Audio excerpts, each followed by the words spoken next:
Subscribe करें हमारे YouTube channel को और बेल आइकन को प्रेस करें हमारे लेटेस्ट वीडियोस को देखने के लिए।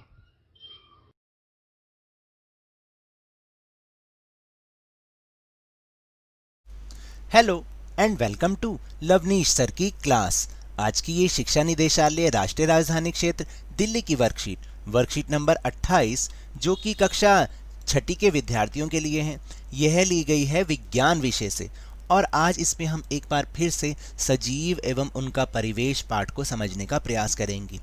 लेकिन शुरुआत करने से पहले बता दूं, आज की वर्कशीट बहुत ही मज़ेदार होने वाली है। मज़ेदार इसलिए क्योंकि इसमें रंग भरने हैं और रंग भरने का नाम सुन के तो आप वैसे ही खुश हो जाते हैं, तो करना कुछ नहीं है। तो चलिए शुरुआत करते हैं इस आसान सी वर्कशीट को, जो कि रंग भी भरना है और रंग भरते भरते हमें उनके बारे में कुछ समझना भी है। तो क्या है आज की वर्कशीट? नीचे दिए गए चित्रों में रंग भरिए और उनके आवास को पहचानते हुए कोई 3 विशेषताएं लिखिए। तो देखिए 3 विशेषताएं तो छोड़िए, हमने 4 या 5 लिख दी हैं। आपका मन हो 4 लिखें, 5 लिखें या 3 लिखें, लेकिन सबसे पहले हम रंग भरेंगे। तो देखिए इसको आप पहचानिए कि ये कहाँ का सीन हो सकता है।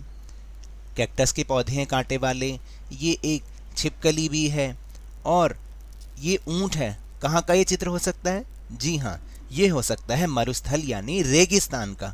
और इस तरह से जब आप रंग भरेंगे फिर हम इनकी 3 विशेषताएं पढ़ेंगे और समझेंगे। तो चलिए अब हम देखते हैं इनकी विशेषताएं क्या हैं।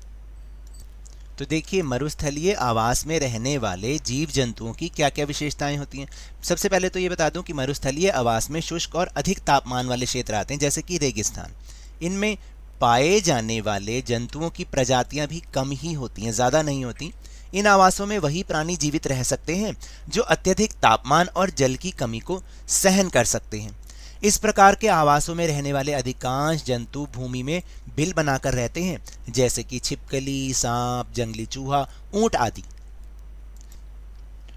और फिर यहाँ जो पौधे पाए जाते हैं उसमें पत्तियों से अधिक वाष्पोत्सर्जन ना हो, यानी पानी की कमी ना हो, इसलिए जो उनकी पत्तियां होती हैं वो कांटों के रूप में होती हैं, जैसे कि कैक्टस।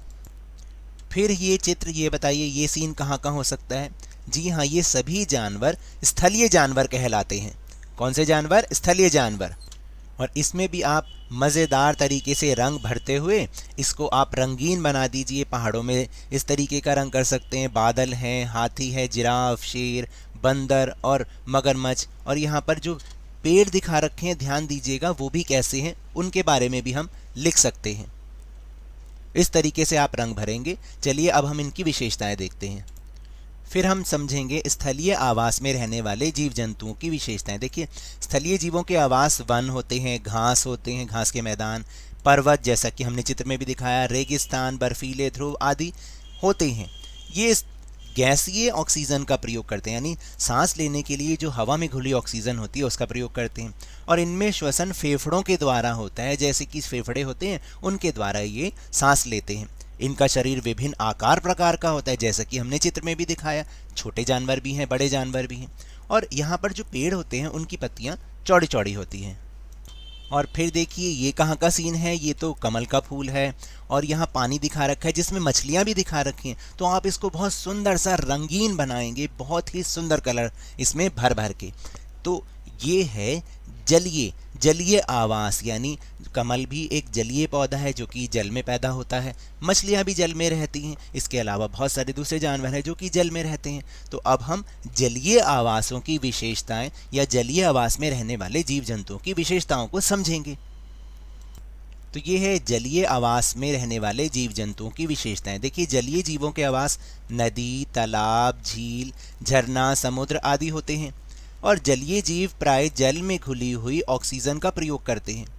इनमें श्वसन प्राय गिल्स के द्वारा होता है। गिल्स इनमें होते हैं जिनसे वो सांस लेते हैं। जैसे स्थलीय जीवों में तो फेफड़े होते हैं, इसमें क्या होते हैं? गिल्स होते हैं। और इनका शरीर जो होता है वो प्राय धारा रेखीय होता है, क्योंकि तभी तो वो तैर पाते हैं, पानी को काट पाते हैं। जलीय पौधे प्राय हल्के होते हैं और पानी की सतह के ऊपर रहते हैं। तो यहाँ तो 3 विशेषताएं थी, हमने लिखी 5। आपका जो मन हो इसमें से, जो आपको आसान लगे उसमें से आप कोई 3 लिख सकते हैं।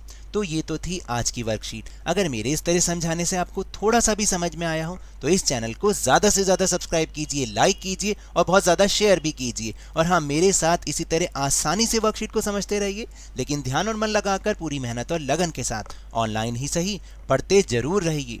और जब भी संभव हो और उपलब्ध हो तो